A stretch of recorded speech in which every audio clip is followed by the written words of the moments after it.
ہمارے چینل کو سبسکرائب کریں اور بیل آئیکن کے بٹن کو دبائیں۔ حضرت عبداللہ بن عامر رضی اللہ تعالیٰ عنہ فرماتے ہیں کہ جب میں چھوٹا سا تھا تو میری والدہ نے ایک دن مجھے بلایا اور کہا، ادھر آ، میں تجھے کچھ دیتی ہوں۔ اس وقت نبی اکرم صلی اللہ علیہ وآلہ وسلم ہمارے گھر میں تشریف فرما تھے۔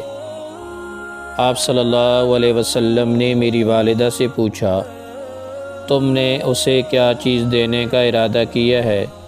والدہ نے عرض کیا کہ میں نے اسے کھجور دینے کی نیت کی ہے۔